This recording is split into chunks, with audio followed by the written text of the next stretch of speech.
Ladies and gentlemen, good evening.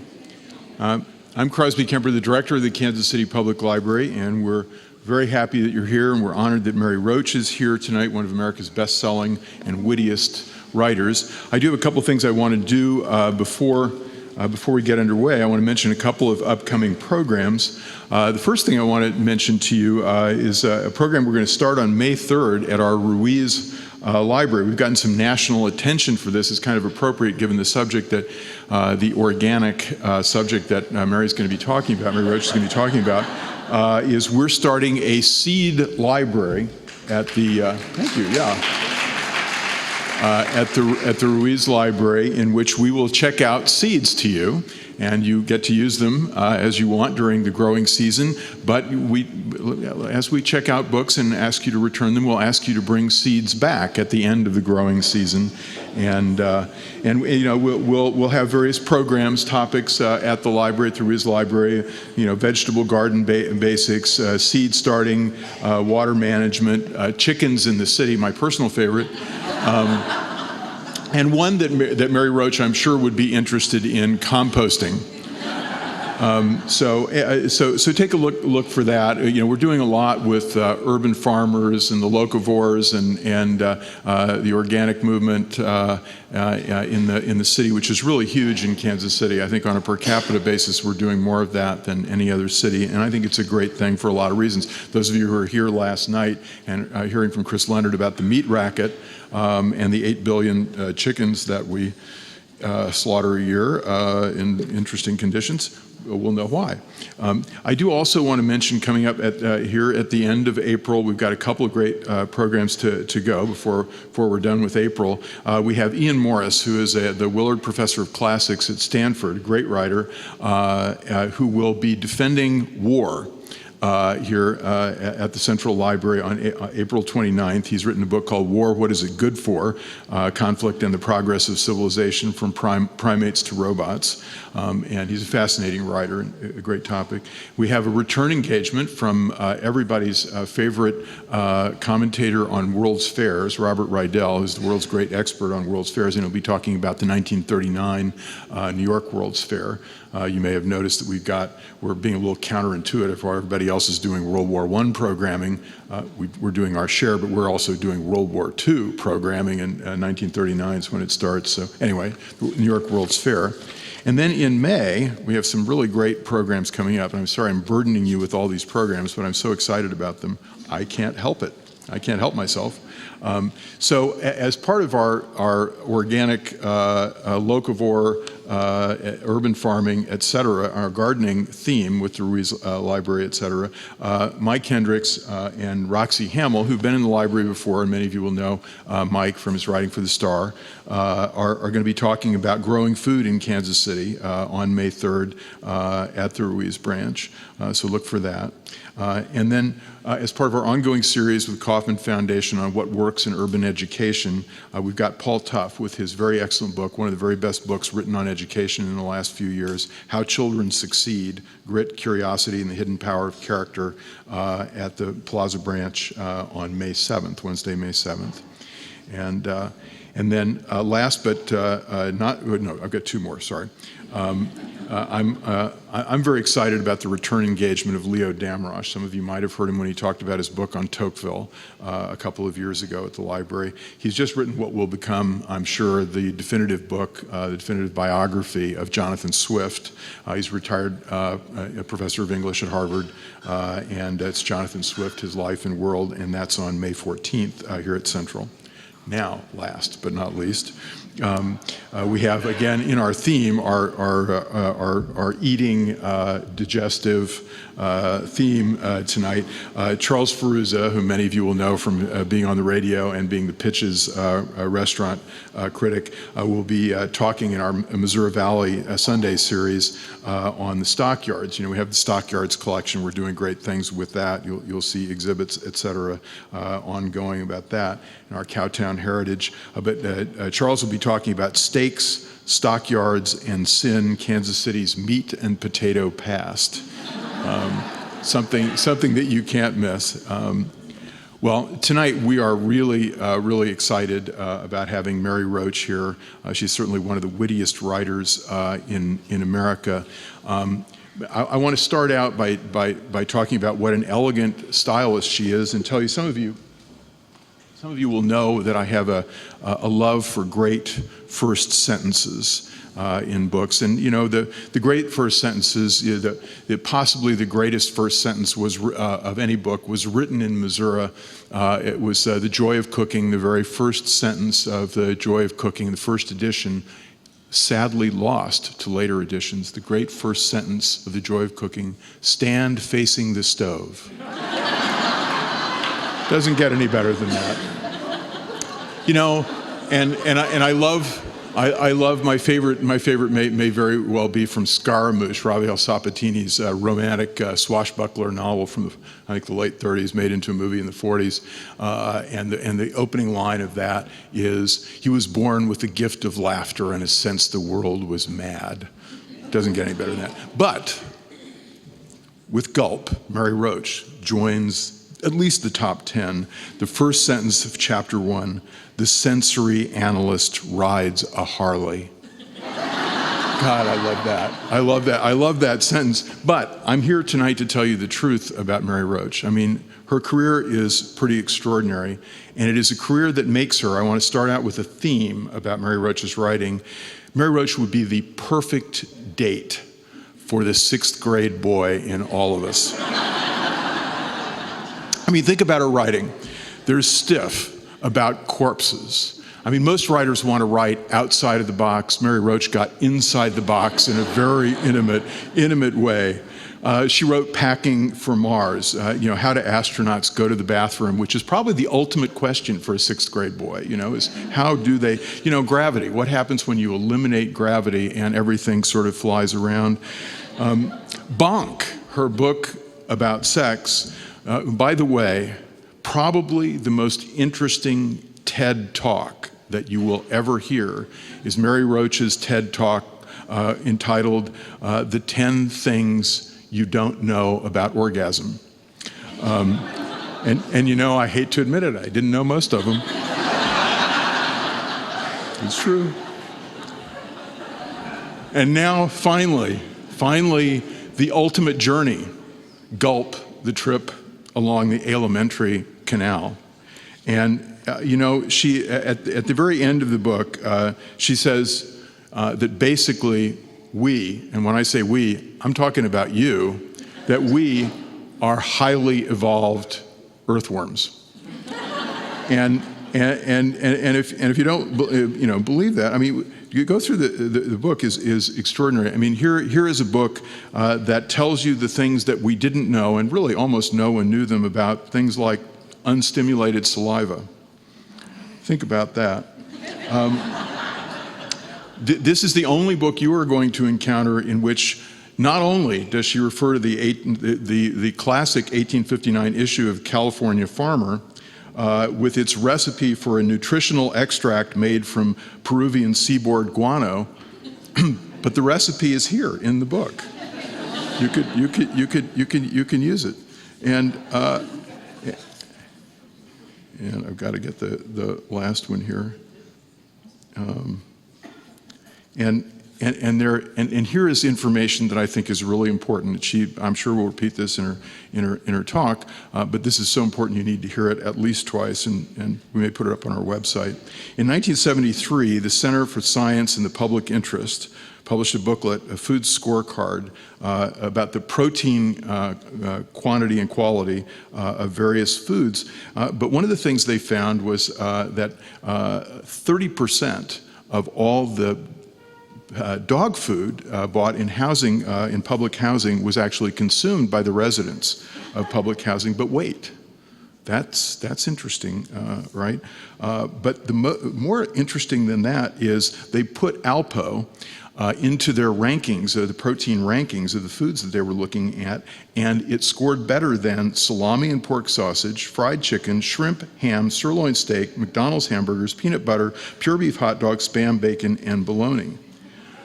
Thus proving my point to you tonight that 6th grade boys who've been known to eat Alpo may actually know something, and they would love, and the sixth grade boy or girl in all of us would love reading and hearing from Mary Roach.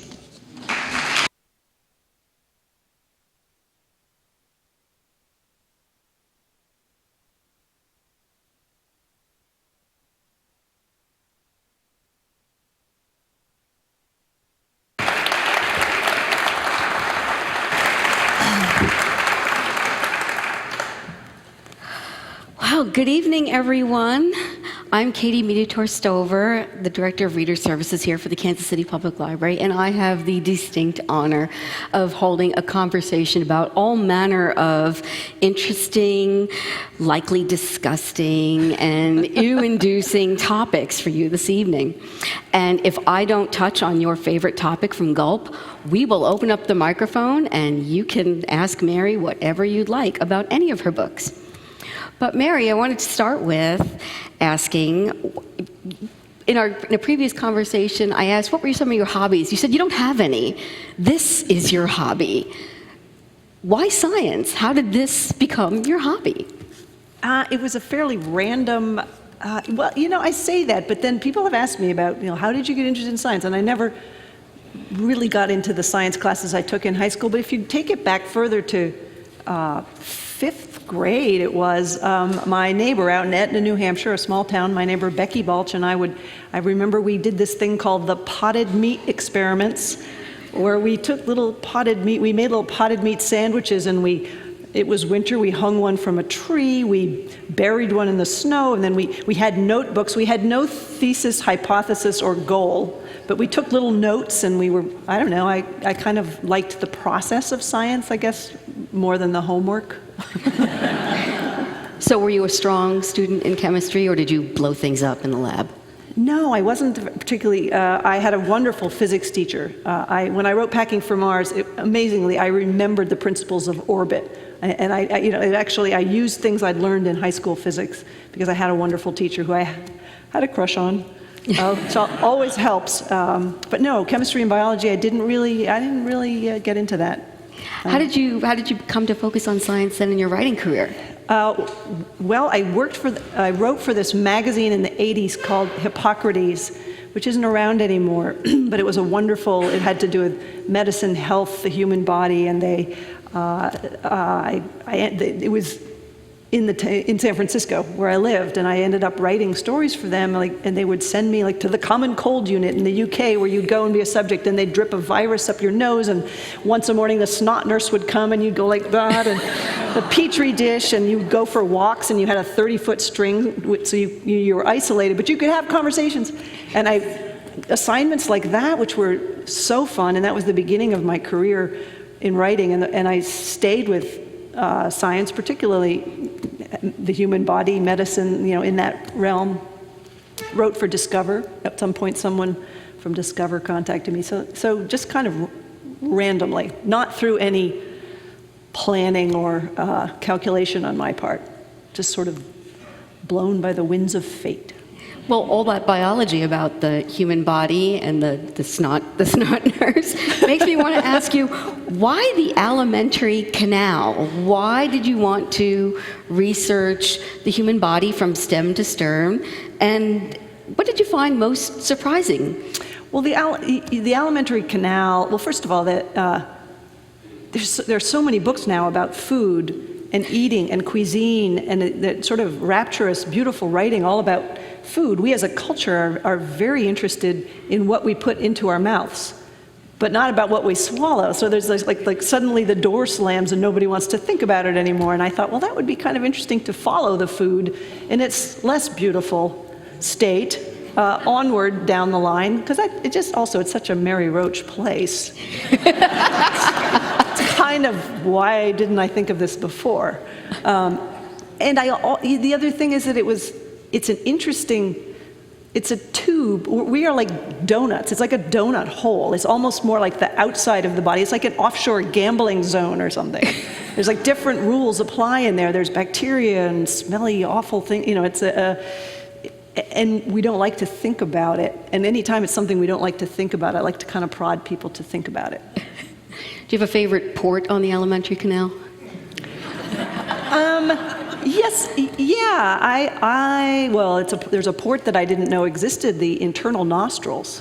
You have two sets of nostrils. You have the one we all know about, and you use that to sniff, to sample food on the inhale, but there's also when you are holding food in your mouth and you're chewing it and warming it, it's causing these volatile gases to be released. And if you exhale as you're doing it, you're wafting those gases up into the nose, so you're smelling on the exhale too through the internal nostrils. I don't know why that just like you go through. I'm 55 years old and I never knew I had two sets of nostrils. That kind of blew my mind. It doesn't take much.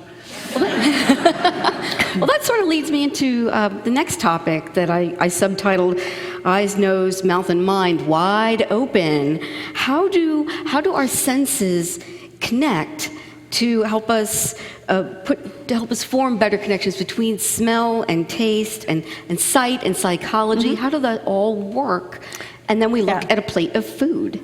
Yeah, well, taste and smell combine as flavor. The word flavor is both taste and smell, and we perceive it as one whole, but it's about 80% of it is in the nose, which was kind of an amazing thing to me. The tongue is sort of the shirt and pants. It's sweet, sour, salty, bitter, and that other one that somebody invited to the club, umami.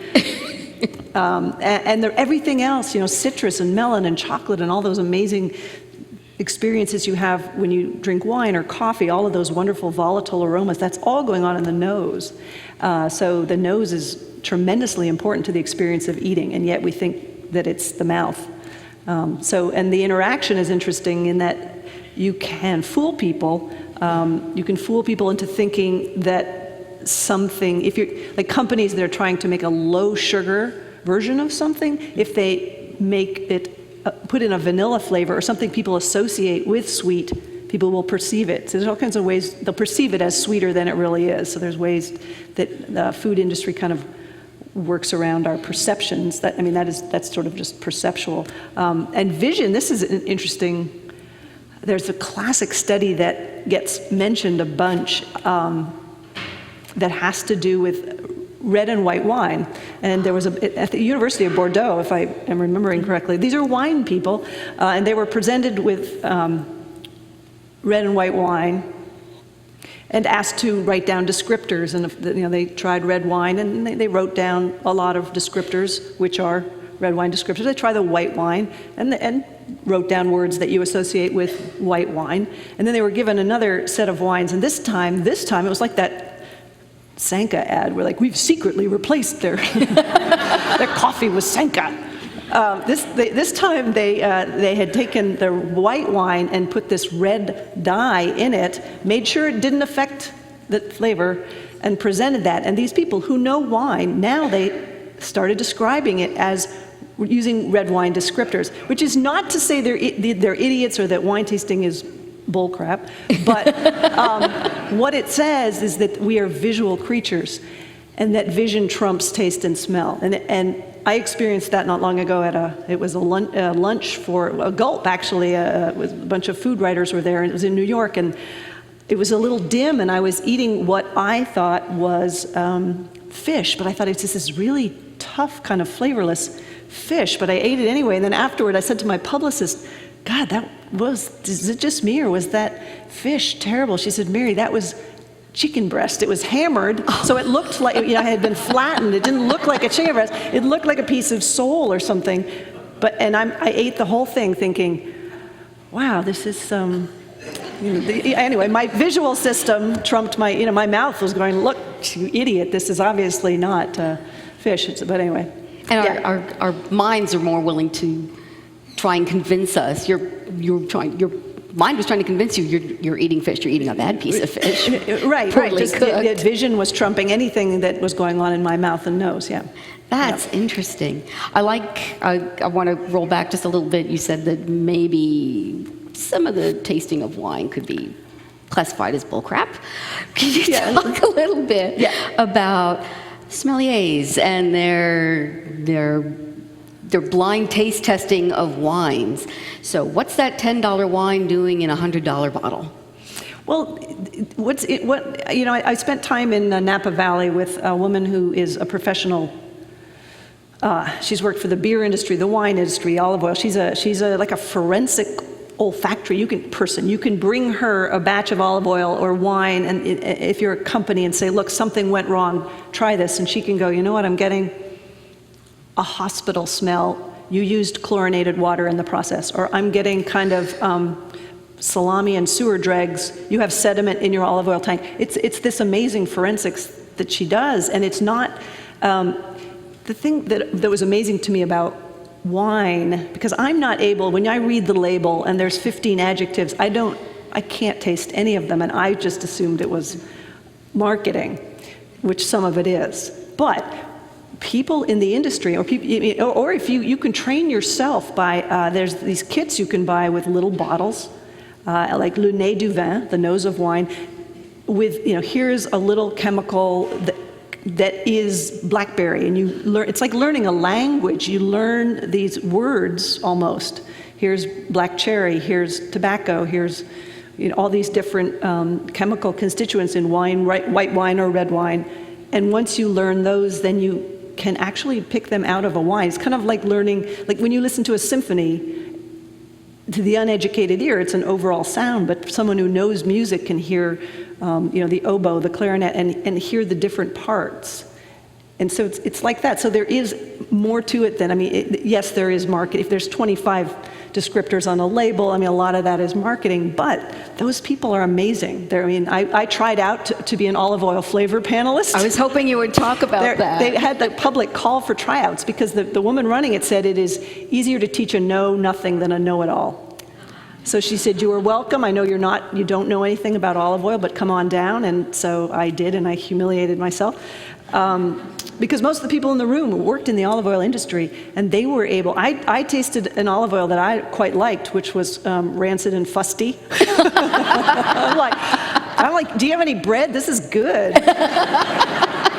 Which is why Europe loves America, because they can dump somewhat inferior olive oil on us, and we have no idea. Because there are starting to be olive oil tastings in the same way that there are wine tastings here. And so people are starting to educate themselves. And anyway, I didn't make the cut. Well, I don't know that any of us could. We might have to rethink that EVOO that's in the pantries right now. Stop saving it for special occasions and just start dumping it in the pasta while it's boiling. Keep it from sticking together. Yeah. That's what I'm going to do with mine That's when what I I get do home. with them. Instead of saving it for something special. We move on now to good taste, bad taste, and no taste. Can you talk a little bit about taste buds? How do people develop the qualities of being a foodie? Does it take a certain number of taste buds? Does it take a certain education of the palate?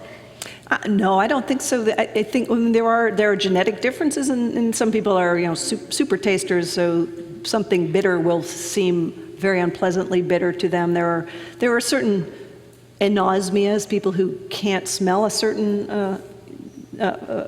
aroma, but for the most part, it's what I was talking about before. It's if it's something like olive oil, it is a process of learning. Okay, this is what melon smells like in an olive oil, and this is peppery, and this is mown grass, and on and on. And so it's experience and education when you're talking about. But as a food critic, I'm guessing it's really just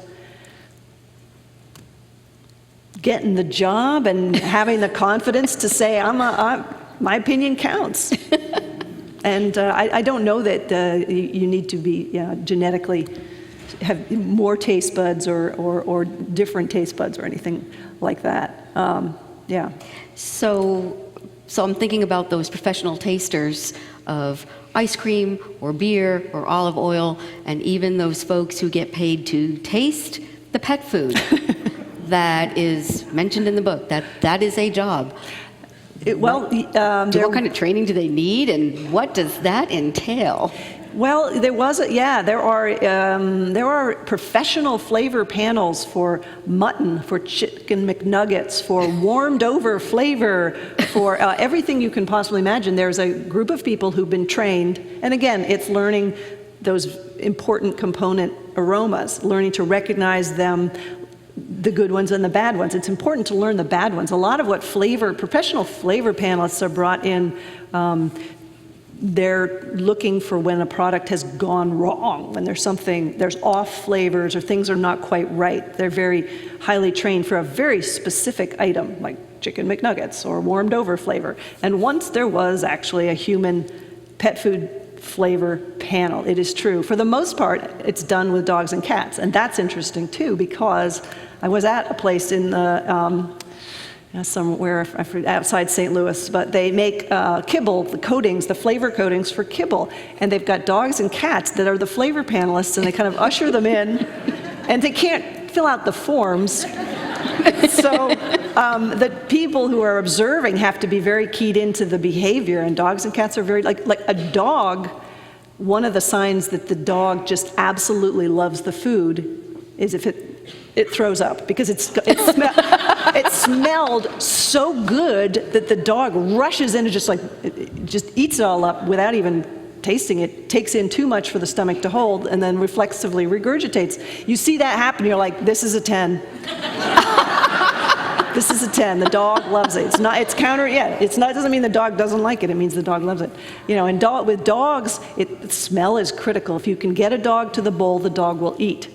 So smell is very big, but the smell can't offend the owner. So it's this delicate balance. It's got to appeal to both the owner and the dog. And something that smells to the owner, like steak on the grill, might be so overwhelming to the dog that it's off-putting, because the dog has like 1,000 times as many receptors.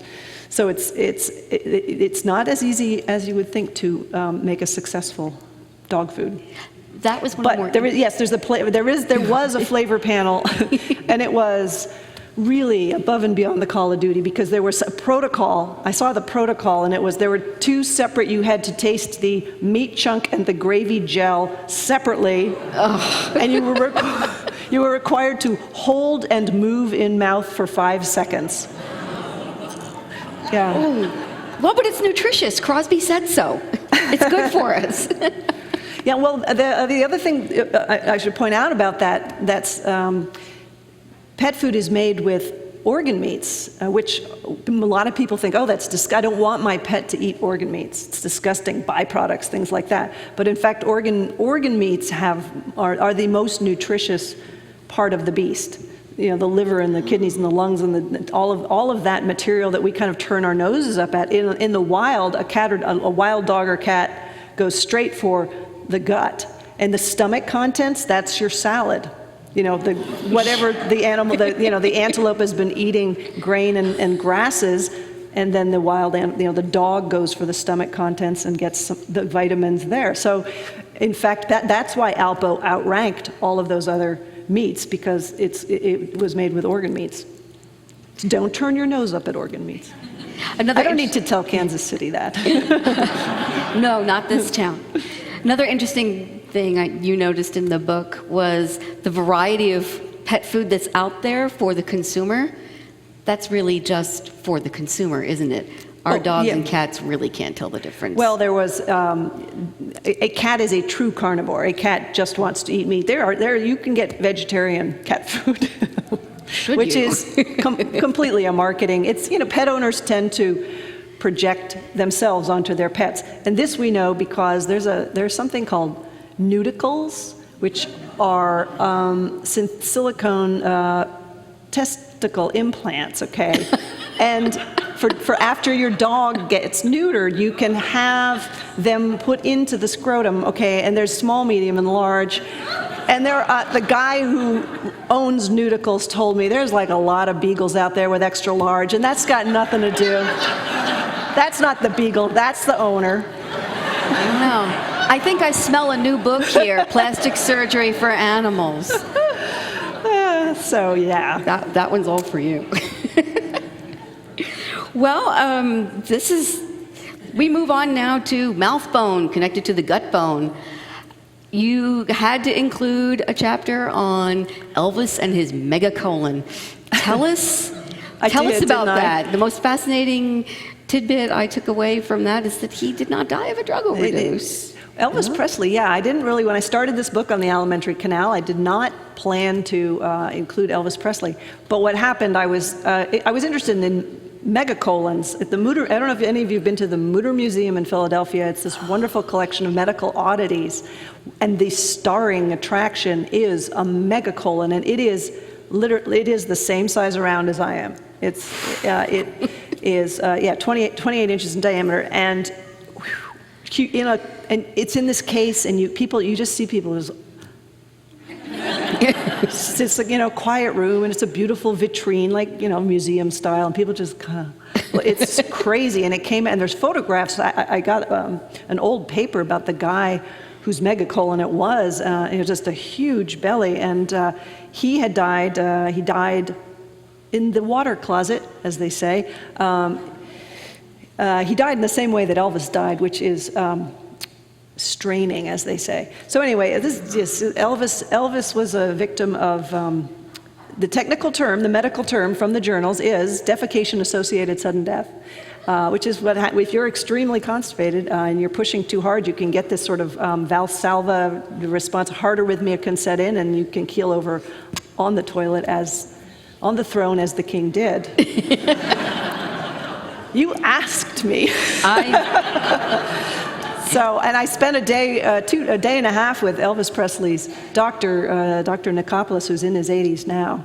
And Dr. Nicopoulos was eager to talk about this because he took a lot of grief for the drugs that he prescribed. And Elvis Presley did take a lot of drugs and painkillers and uppers and downers and everything. And painkillers in particular slow down gut motility, which didn't help. But anyway, when he died at autopsy, hugely dysfunctional, overextended megacolon. Anyway, so it's a very sad story. It was he struggled with constipation his whole life. How did I get to this point in my life where I'm looking at all these nice people and talking about constipation? Here I am. My whole life has led up to this point. And there's scientists who study this.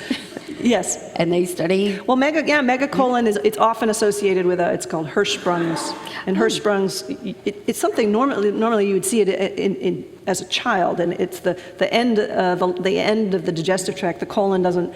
The nerves don't make it all the way down, so the muscular contractions kind of peer out, and stuff piles up, stretches out the colon. It's a horrible thing, and now if it's diagnosed, they can remove that portion, reattach it, and so that might have been something they could have done with Elvis, but it was never diagnosed when he was alive. Things you didn't know about Elvis Presley. But they've entered the public consciousness now through Gulp. And one of the more fascinating chapters, Crosby mentioned things in this book that would fascinate a sixth grader. And I found the chapter on could a human being survive in the belly of a whale? Yes. The old Jonah story. Yes. Can live critters survive in the bellies of larger critters? Yeah, well, I started with the Jonah story. I called a whale biologist, Phil Clapham, and he got very into this. And he said, actually, sperm whale, because they feed by suction, they kind of suck the prey in, so it's not like a shark where there'd be a lot of biting and chewing. It would just, and it would go in, and in the first stomach, he said there's no gastric acid, so you'd be okay there. So imagine you have a scuba tank, you have an air supply, okay, you've been sucked in, and I thought, okay, you could survive, except that the sperm whale chews its food with its stomach, very powerful muscular contractions. So it would be very uncomfortable. You wouldn't want to spend a lot of time, you wouldn't get a good night's sleep, let's say, inside the stomach of a sperm whale. So a sperm whale was the one that seemed to be the best candidate for if you're going to set up housekeeping inside. And there would be room, just, kind of hot, maybe smelly. I also was interested in are there any other species that not only might be able to survive in someone else's stomach, but that might make their way out or actually vanquish? Because there are lots of fun urban myths or rural myths about creatures surviving. There was a whole tradition of stomach snakes and stomach That frogs. one, yes, the worms. Yes, that when you see a lot of this in the 1800s and even early 1900s medical journals, cases of people who've come in absolutely convinced that there's a frog or a snake living inside them, interpreting some, you have a lot of sort of feelings and sensations of things in your gut, particularly if you have an ulcer or any kind. There's lots of symptoms that I could imagine someone interpreting that there was something living inside them. And the story was frequently, okay, a few months ago, walking home, I paused and I drank from a pond or a stream, and I must have swallowed some eggs, and then, they go to the physician and claim to be, and every now and then they'd see something in the chamber pot and think, oh, I've passed it, and they'd actually bring it into the doctor, and here it is. And the doctors would write them up in journals. There were dozens and dozens of cases of stomach slugs, stomach snakes. And I love this, one researcher, one physician decided to do a little debunking. So there was one kid who supposedly had, 7 frogs that he claimed had been living inside him. And the doctor asked for some of the frogs. He cut them open and he saw partially digested insects, which suggests that the frog was not living inside, unless the guy was swallowing insects to feed, which is like that, what's that, there was an old lady who swallowed, like that. He'd have to be swallowing the fly for the frog. So anyway, it kind of suggested that this was a figment of the boy's imagination. And we can put everyone's mind to rest by letting you know that it's not possible for frogs or snakes or toads or anything to live inside of our systems. There's too much gastric acid working there, isn't there? Yeah, and there was another researcher, Dr. Dalton, I think it was, because when there was a bunch of slug reports, slugs living inside stomachs, who got slugs whole down dogs, got the dogs to swallow them whole, sadly then sacrificed the dog to see. This is how seriously there were so many reports of this at the time, and the slugs were digested. They were quite dead, sadly, as were the dog. But for the sake of science, there you go. So don't worry. Now, weren't there a series of experiments done with scientists claiming that they had seen an animal eat its way out of another animal? And I'm thinking of the one scientist who knew someone and then swore when he was 12 he saw it himself, a worm eat its way out of an animal. So is that possible? There's a persistent rumor in the herpetology. People who have lizards as pets, lizards and frogs as pets. There's a persistent rumor that the mealworm, which is mealworms are often mealworms and superworms, which are very similar. They're often fed live because the pets prefer to take them in live. And there's a persistent rumor that it's possible for the mealworm to eat its way out. And there are a lot of people who say, like, I came in, my lizard was dead, and there was a mealworm sticking out of it. And they swear up and down that this is the case. I found a guy at the University of Nevada, Reno, who said, you know what, we can test this. He had a urethral endoscope, which is used to go up a urethra, so it's very small, and he said we can feed a mealworm, whole mealworm, and we can actually put the endoscope down the animal's, sedate the animal, put the endoscope down in, and watch what happens. So we did that one afternoon. We watched a lot of mealworms, and what was interesting is that the mealworm, it immediately stopped moving. No mealworm made any attempt to eat its way out or do anything. It kind of moved around a bit and then it stopped. Interestingly, we pulled them out and they all did fine. They woke up again. So there's something very, I wondered if it's kind of like, Temple Grandin wrote about, it's called the blanket effect. When you put pressure, you squeeze, or swaddling a baby, or it tends to calm a creature. So I thought that was lovely, that perhaps in the stomach, the folds of the stomach perhaps calmed the mealworm, because it seemed to just immediately quiet down. Anyway, and I think he's going to publish this paper at some point, but I'm sure that rumor will continue to go on. Oh, because it's too much fun. Yeah. That's a really fun urban myth. So the worm is calm, and then he gets digested. Yes, and then he gets digested. So he has a nice anesthesia working Yeah, while he's it didn't seem so bad in there. Sweet. I don't know. We're concerned with the mental state of mealworms. Well, there's there was some paper, and I'm going to botch the name of it, but it was like on the psychological state of animals that have been eaten. It was an 1800s paper that's what made me curious, because I like oysters.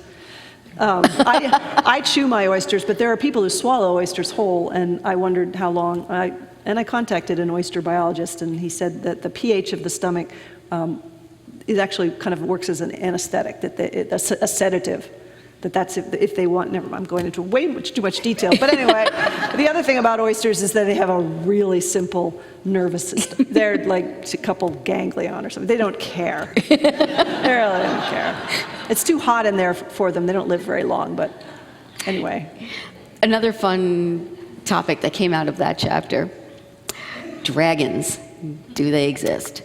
Oh, the fire-breathing dragons serpents. story. Yeah, I was visiting a snake physiologist because I was interested in animals that, again, this was related to, yes, the swallowing animals whole or live, because snakes, some snakes, take in huge prey, much wider than they are. And this guy he was working on something else, but he was measuring hydrogen levels coming off of a rat that was being digested inside a python. And he noticed a spike at one point in the hydrogen, and it occurred to him, if early man, like way back, gets a python that happens to be digesting something, lays it down by the fire, and people are walking around. If somebody happened to step on the python when that spike in hydrogen was being produced, he actually measured, okay, what's the concentration at which hydrogen is flammable? So, okay, this would be, and coming off the rat would be out 10%. Yes, if you stepped on the snake, the hydrogen would shoot out. If it was by the fire, you'd have this burst of flame, and you could see where the myth for the fire-breathing serpent might have come from, which I thought was fascinating. I mean, there's no proof, but it was an interesting theory. You step on it, shoots out. Game of Thrones documentary. Well, let's move a little further down the Alimentary Canal. This fanny pack is fashion statement in Leavenworth Prison. Can you talk a little bit about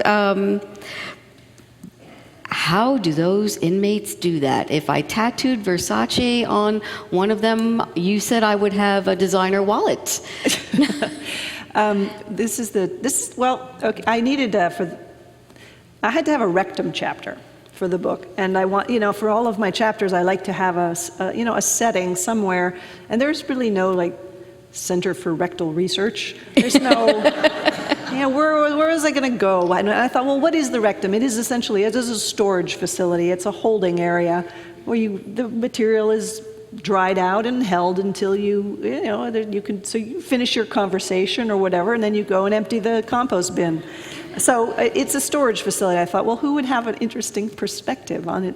And I thought, okay, drug mules, people who use the alimentary canal as kind of a criminal accomplice. So I called the California Department of Corrections near where I live, and I asked the public, I tried to explain myself as best I could. And unbelievably, the public affairs man, Paul Verkey, said, oh, you know what, we've got a big problem with rectal cell phone smuggling going on at Avenal State Prison.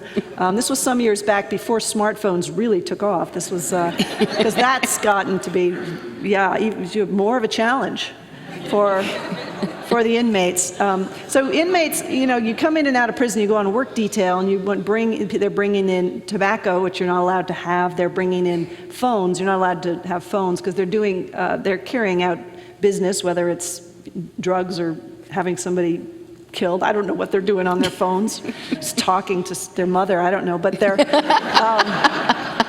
smuggling. So they get the phones, and not only the phones. They showed me the guys at the prison. They brought out a box of, there was the box of phones, and then there was this box of it was like Radio Shack. It's SIM cards and chargers and all of the paraphernalia. That's got to go up too. But anyway, the guy, Paul Verkey, goes, yeah, you could come down here, and there's actually a prisoner at Avenal that we could set you up with who's kind of known for his abilities. And and he said, will 4 hours be enough time? I'm like, to talk to a stranger about his rectum? I think so. I think so. So that was an interesting afternoon. Because, I sat in this room. I didn't know anything about this prisoner. I came in, I was sitting in an office waiting. I said, by the way, what is this guy in for? And he, on this, really old computer, types it in, turns the monitor toward me, and there's blinking all capital letters, murder. And I'm like, okay. He goes, you guys will be down the hall in a room. Just us, and me and my list of questions about the rectum and the human defecatory reflex.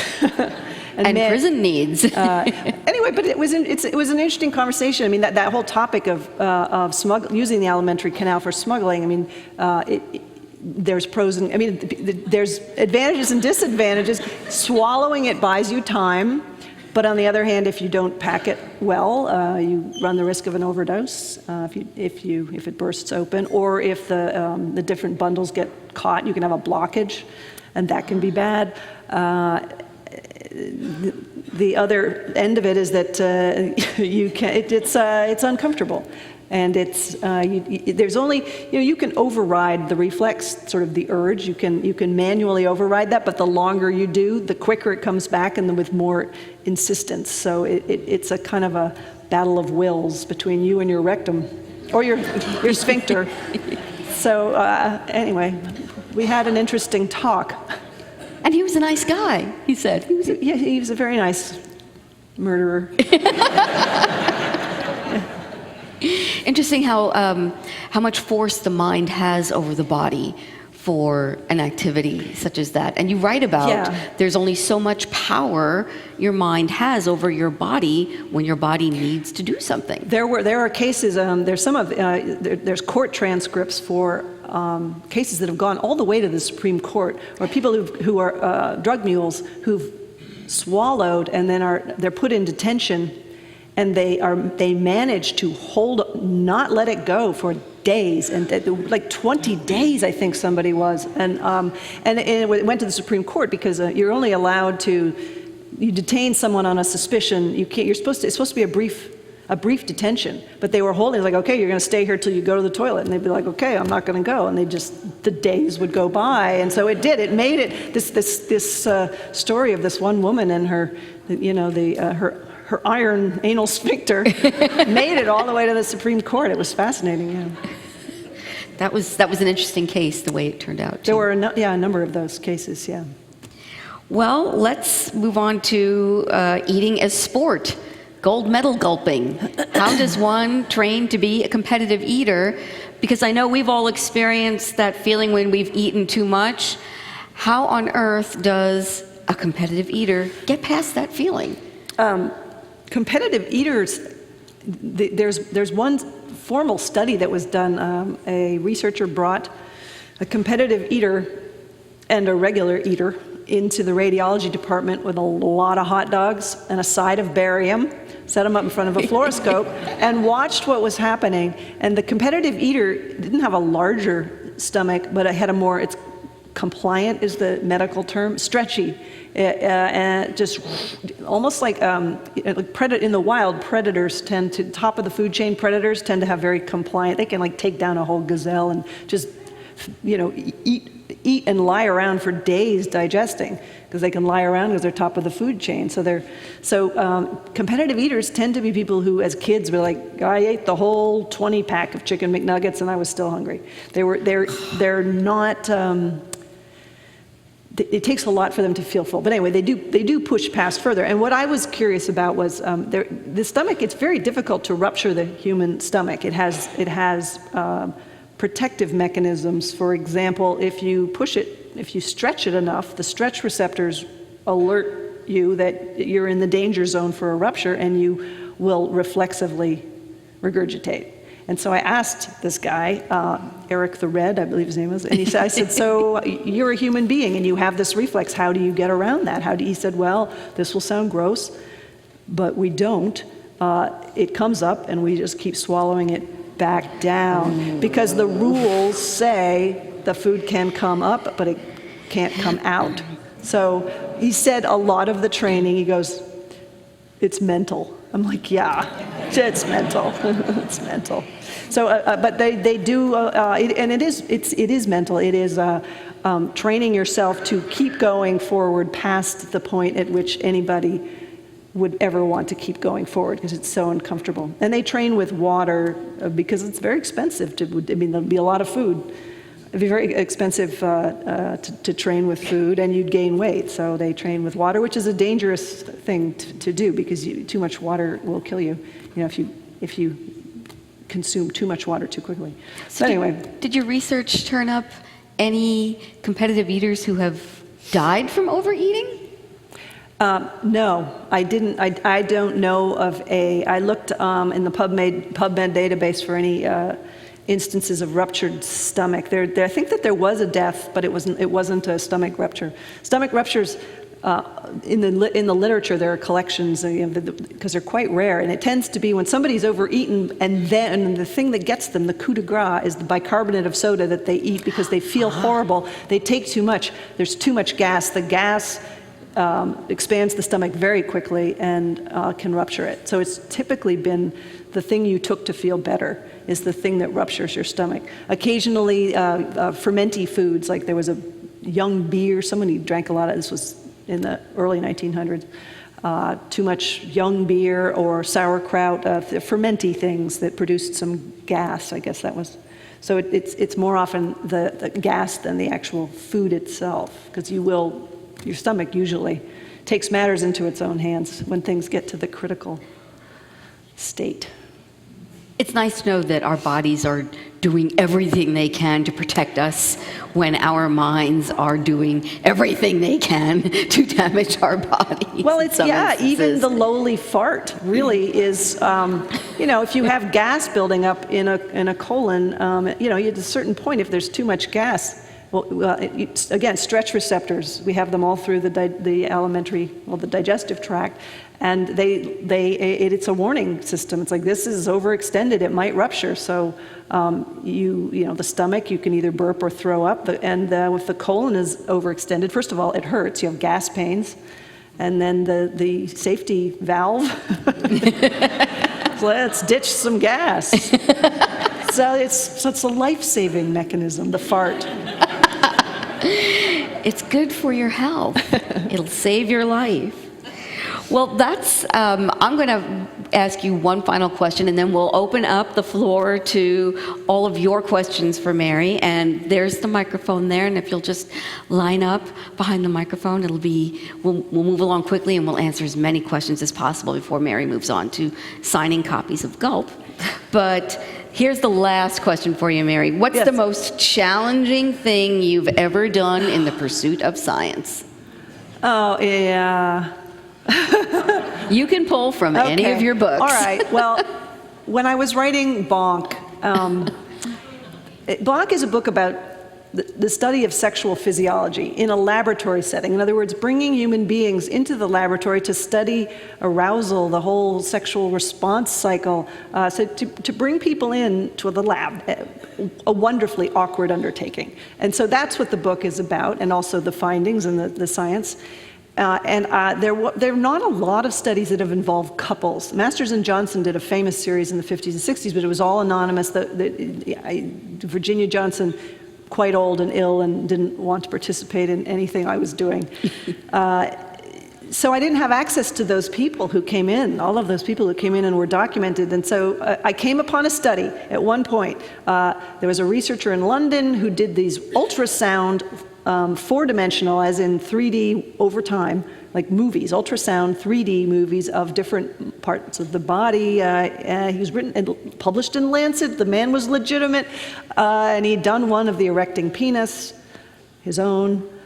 And in that paper, he said, my next project, I would like to document sexual congress, okay? And I sent him, intercourse. And I sent a note saying, I would really like to be there for this historical undertaking. Would that be at all possible? And he said, well, actually, yes, but we're having difficulty recruiting a brave couple for intimate study. So if your organization can provide one. So my organization called its husband. And I wasn't completely straightforward. I said, you know, Ed is my husband's name. I said, you know how you haven't been to London for 25 years? Let's go. I'll pay for everything. We'll go see some plays. Jeremy Irons is in something. He has a big beard, and we'll go to the West End. We'll go to maybe Stonehenge. We have to have sex in front of a guy in a white coat. So yeah, and that's one of those things. If you want to have an interesting life, I recommend saying yes to things before you really have a chance to think it through and realize that you are so badly not going to want to do this when the time comes. But for me, it was the awkwardness of it was balanced by the knowledge that this was going to be so fun to write up. And I was taking notes through it all. But for, Ed didn't have that reward of the fun of writing it up. And for the burden of performance was on Ed. So I do feel a little guilty about that. So that was, that was probably the thing that most, when you get there, you think, what in God's name was I thinking? So But anyway. you're still married. Oh yeah, we're still married. He's a very patient man. Definitely a supporter of your research and your books. Yes. And your pursuit of answers in the field of science. Well, let's He's see a if we good have egg. any more answers. If you can provide more answers, we have a couple of folks with questions. Would you like to start? Yes, taste buds. I'm one of a small minority, I should say, that taste soap when I have cilantro. Yeah. Oh. Are there any other foods or herbs or anything that is similar to that varies among different people? The soap cilantro is the one that I hear over and over. The other one that there's some, and I should have, this is something that was sort of on a list in the back of my head and I never got around to it. The asparagus pea, and there's a belief that some people can't smell it or don't produce it or what, I don't know. But that's not really the same thing. But the soap cilantro thing, yeah, that's the only one I know. Yeah, it's the only one I know. I'm not a soap person. I'm sorry that you... Hi. So you just told a story about having sex on thermal imaging, essentially with your husband Ed, and you talked with a gentleman about sticking things in his rectum. What sort of stories do people just bring to you based on the interesting things that you've written about in your books? Thank you for asking that. When the TED Talk that Crosby mentioned went onto the internet, the TED people don't say that Mary Roach is an author and she has a book, unfortunately. So they just go right into the talk. So people thought I was an orgasm researcher. So when that went up and it went viral, okay, for weeks I would get email like, Dear Dr. Roach, I'm a 49-year-old Greek man and I have an orgasm whenever I ride a bicycle. And it happens with some regularity, but I know it's going to happen, so I ride in circles, and this makes me late for my appointments, and the anxiety of being late contributes, and I just thought you'd like to know. So I got a lot of that. Thank you. Thank you. I heard you on NPR several months ago extolling the brilliance of the rectum or of the anus and the kind of distinctions that has to make. Are there body parts or processes that just leave you amazed that our body could do these kind of things? Yes, thank you. There's a wonderful quote from the American Journal of Proctology. I don't have it in front of me, but it's a Dr. Walter Bornemeyer, and he was talking about, that people say that man has succeeded because of the clever use of his hands, but the anal sphincter is far superior. It can discriminate between solid, liquid, and gas. If you were to hold in your hand solid, liquid, and gas and try to let only gas escape, you would fail. And yet, the anal sphincter can do it. The sphincter knows whether it's solid, liquid, or gas. The sphincter knows if you are alone or with other people.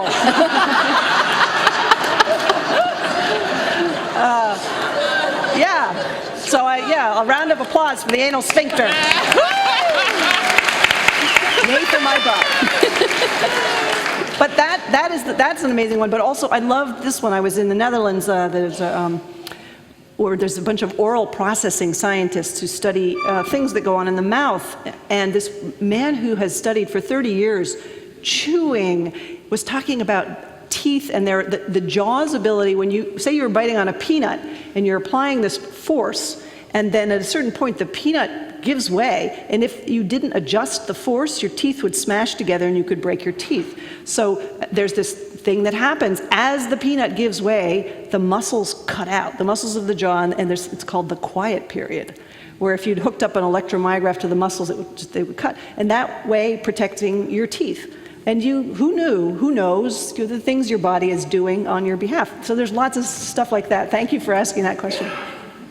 I very much enjoyed your book, and I'd like you to talk about the orphanage baby experiment, that babies didn't like vegetables. I thought that was wonderful. Oh, the orphanage. Yeah, this was the experiment where babies were, these were orphanage babies, and they were allowed to choose their foods, a bunch of just plain, not processed, not prepared in any recipe, just vegetables, fruits, meats, put out in front of them. And the things, it was very interesting to see what they liked and didn't like. One of the most popular was bone marrow.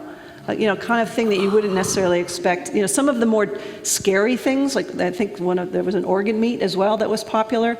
Anyway, it was kind of counterintuitive. I don't remember exactly which ones scored highest, but the bone marrow was the one that stood out to me that kind of you wouldn't necessarily expect. Yeah, because children, of course, don't have the sort of cultural. We tend, organ meats for a long time were considered low class. Now they've made, because of restaurants that are serving more sweetbreads and marrow and things like that, they're sort of high status, but for a long time they were low status and people wouldn't eat them. Only pets ate them. Yeah. I had a question. Your research about the canal that runs through our body, does that change your perception of our bodies and the external world and the environment, and that we're not so excluded from the world? We have this sort of internal, external connection. There are writers from the I don't know if they're 1800s or early 1900s, but there are writers that would talk about the alimentary canal as technically outside the body.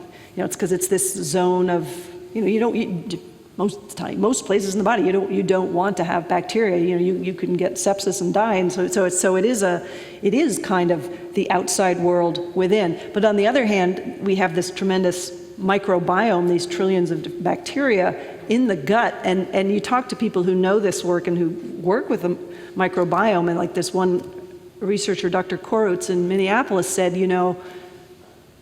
it's almost a philosophical question: who owns whom? Because there's 9 of them, cell by cell to cell, 9 of them to 1 of you. So, he said you cannot think of them as interlopers. They are a functioning organ of the body. So in that sense, it's very much a part of the body, but it's a strange world, yeah. Yeah, in a sense that we're developed for their benefit. Yes, they're probably running. Evolution backwards. They're running things, I think. Yeah. Have you studied hiccups, and do you have any recommended solutions? I do have a recommended solution, not from this book, but when I was working on Bonk, I came across a paper entitled Sexual Intercourse as a Potential Treatment for Intractable Hiccups. There was a case where a guy was, hiccuping, tried all these different things. had sex with his wife and then noticed that the hiccups were gone. His doctor felt that this should be written up. It was published, the paper was published, and the guy said, and it was lovely because he said, unattached, what did he say? I think he was suggesting masturbation for unattached hiccupers. I like that there was a demographic, unattached hiccupers. Thank you for asking. Hi, my question relates to our close relatives, the great apes. We were at a zoo recently and we're like so fascinated, oh, they look so much like us, oh, look at them. And then we watched the, little monkeys sticking little pieces of bark and having what we called butt chips. They were eating their feces like it was the delicious dip we had tonight. So I was wondering if you did any research into why animals might eat their feces, maybe why it's taboo among humanity. Yeah. And I wanted to add that I recently read an article. It was based on insects, but it was speculating that some animals are social and some aren't because of feces sharing. Like families would share feces. Oh, and that's okay. why Well, certain there is a section in the book on they're called cecotropes. Anyway, there's certain rabbits and rodents, I think it is. Anyway, they regularly eat their own. In fact, if you stop them from eating their own feces, they become malnourished. They run it through twice. So they are, and scientists used to, when they'd use rodents to study nutrition, they wanted to have a controlled diet, and they'd be like, they're eating their shit. And so they actually devised these one guy devised this amazing little leather outfit with to keep them from eating. They were eating and they'd eat each other's as it's coming out. So because they try to put a mesh so the poop would fall through the floor, and that didn't work because they'd eat it as it came out. And so there's I can't. So anyway, so some animals, and there's speculation that when a dog eats feces, it's getting, it's partially broken down on the first pass, and then they're eating it again, and then they're be able to get certain vitamins on the second pass, and that's true with rabbits. It's like the daily vitamin. Yeah. Thank you. So.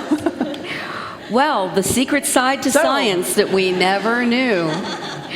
I think we'll stop there, and Mary will be signing copies of her book in the cafe, so if you haven't picked up a copy, please do. And if you didn't get to ask your question, you'll be able to ask her while she signs. But thank you so much, Mary. Oh, thank you.